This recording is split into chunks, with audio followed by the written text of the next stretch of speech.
Greetings and salutations. This is the Adjutant, and tonight I want to tell you a story that I've carried quietly for decades, not because it made me proud, but because it changed my life.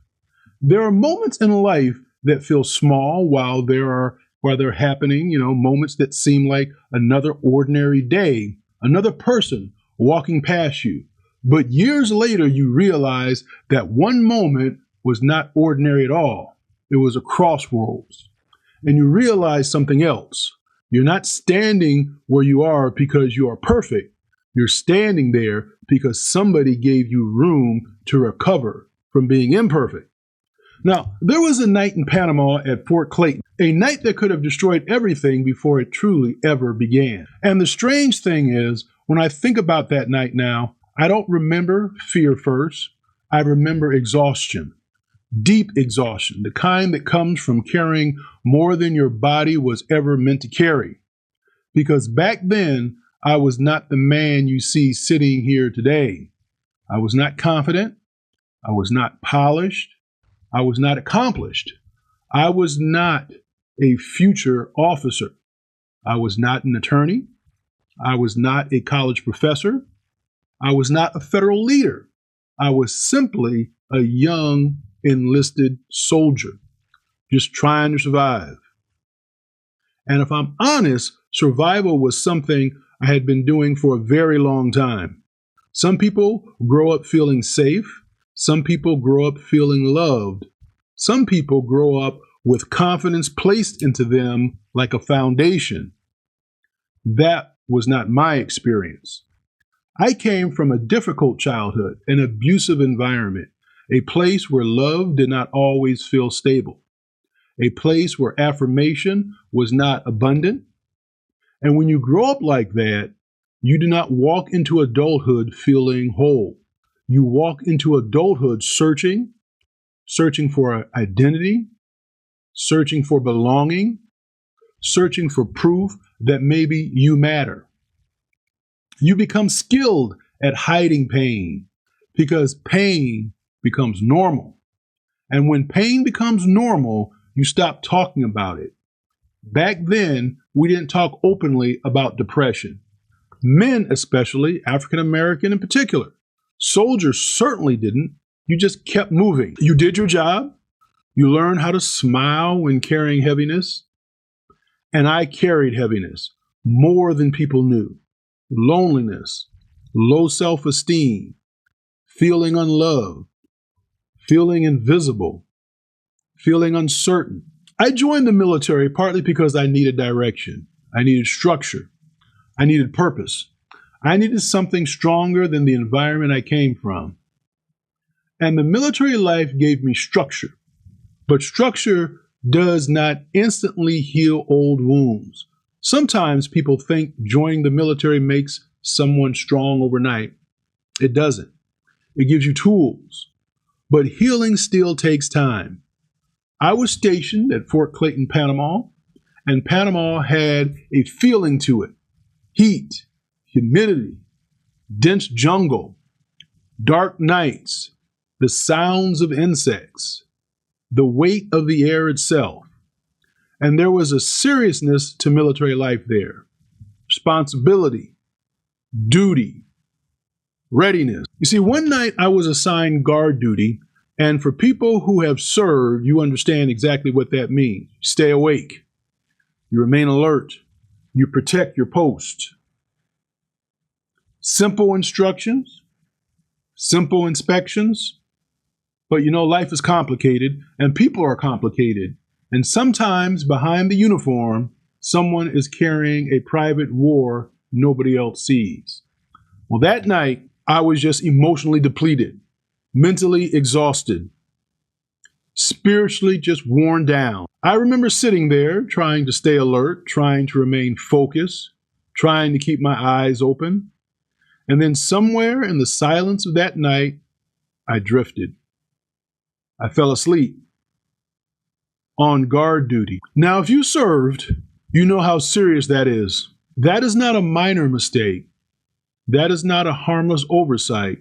That become a defining moment. And I remember waking up There are moments in life where you wake up into reality so quickly that your stomach drops before your mind even catches up. Something felt wrong. Something felt different.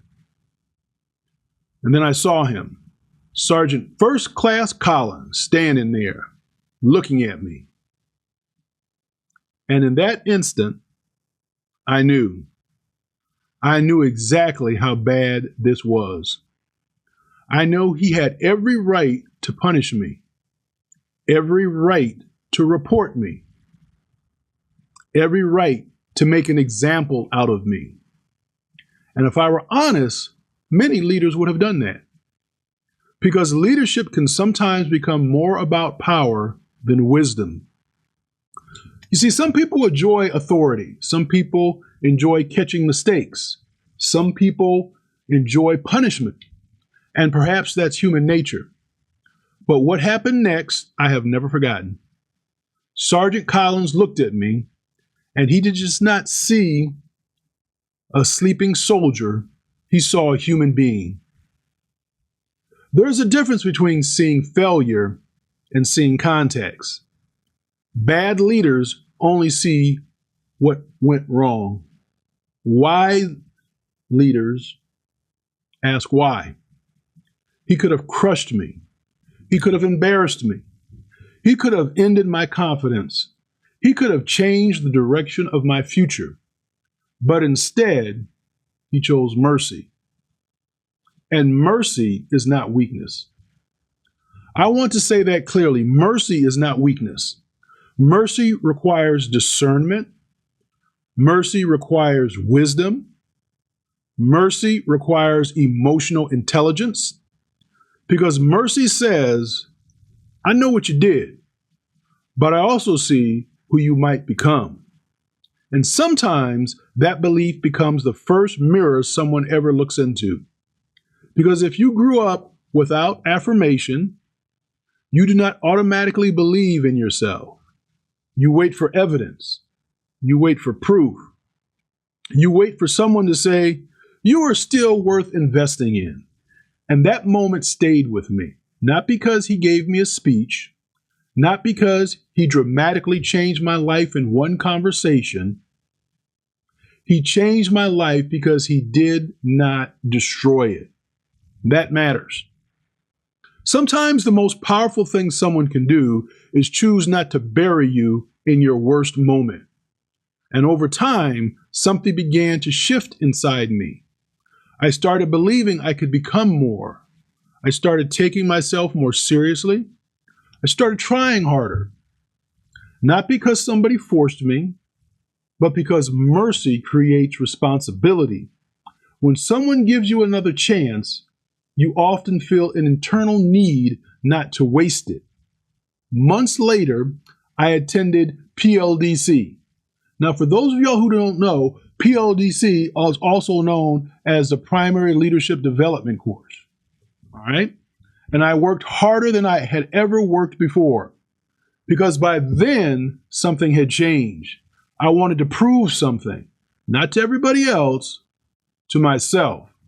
I wanted to know whether I was capable, whether I belonged, whether I could actually rise. And when graduation day came, I graduated at the top of the course. And I remember holding that diploma, that PLDC diploma. And people may not understand this, but that diploma meant more to me than my undergraduate degree from the University of South Carolina, from my associate's degree from Central Texas College, from a master's degree from the University of Akron, or my law degree from Thomas M. Cooley Law School. More than the graduate degree, more than my bachelor's degree, because that diploma represented something deeply personal. It was proof. Proof that I was not broken. Proof that I was not destined to fail. Proof that I could become someone different. And sometimes a piece of paper matters less for what it says and more for what it proves internally. That diploma was not about education. It was about identity. It was the first time I believed I might actually have worth. And then there was something else about Sergeant Collins. He didn't only correct, he mentioned, he mentored, he taught me how to drive a stick shift Jeep. Now, for those of y'all who don't know, think of Vietnam War and those Jeeps they drove. That's how I learned how to drive a stick shift. Now, if you've ever learned how to drive a stick shift, you know it can be humbling. You stall, you jerk forward, you miss the timing, you feel awkward, you feel frustrated, and yet he taught me patiently. No ridicule, no mockery, no humiliation, and looking back, I think that Jeep became another metaphor for life, because learning stick shift requires rhythm, timing, correction, failure, practice. You do not become smooth immediately. You stall repeatedly before you move confidently. And maybe that was true of me. Maybe I stalled. Maybe I struggled. Maybe I needed someone patient enough to stay in the vehicle long enough to teach me. Leadership matters. And as I've gotten older, I've thought deeply about race, authority, power, assumptions. Because Sergeant Collins was a white man, and I was a young black enlisted soldier. And race adds complexity to every interaction, whether people admit it or not. But what mattered to me was that he saw beyond stereotype, beyond assumption, beyond hierarchy. He simply treated me like a human being worth investing in. And I think about how powerful that was. Because in a world where people are often judged quickly, he slowed down, he looked deeper. And maybe that's one of the greatest lessons of leadership. Look deeper. People are not always what their worst moments suggest. Some people are not dangerous, they're hurting. Some people do not need punishment, they need direction. Some people do not need humiliation, they need belief. But wisdom matters too. Mercy must be balanced with discernment, folks. Not every situation deserves grace. Not every person deserves repeated chances. Leadership requires judgment. But great leaders know how to recognize potential. And Collins recognized something in me, even when I didn't yet recognize it in myself. And I've spent years thinking about this. How different would my life have been if he had made another choice? What would I have become, an officer? Would I have gone to law school? Would I have become a college professor teaching business law and business ethics? Would I have served in the federal leadership? I honestly don't know. And maybe that's what makes this story emotional to me, because we often celebrate success, but we rarely talk about the people quietly standing behind that success. The people who gave us room, the people who chose patience, the people who withheld judgment. Some people never know the impact they had. And if Sergeant Collins ever sees this, or somehow hears this story, I would want him to know something. You mattered. You changed more than a military moment. You changed my life, sir. You helped create confidence where there was insecurity. You helped create beliefs where there was doubt. You helped create direction where there was confusion. And perhaps the most meaningful leaders are not always the loudest. Sometimes they are simply the ones who decide not to break someone. So if you're watching this tonight, I want to leave you with something. If you're in leadership, remember that people are carrying invisible battles. And if you are struggling yourself, remember this: your worst moment does not define your entire story. You may still become something extraordinary. And maybe somebody believed in you before you believed in yourself. And maybe now it is your turn to become that person for someone else. Because kindness travels, mercy echoes, and grace can reshape an entire life. If this story meant something to you, I want you to continue into the Adjutant Story Series playlist because these stories are not just about military life, they are about identity, leadership, growth, pain, transformation. And I also recommend watching the next story about the moment I realized most soldiers carry things they never say. Because I think these stories connect. They are all pieces of a larger truth. And so there you have it. I hope this has been helpful. This is the Adjutant, and I'll see you in the next one. I wish you all blessings and blessings. Shalom.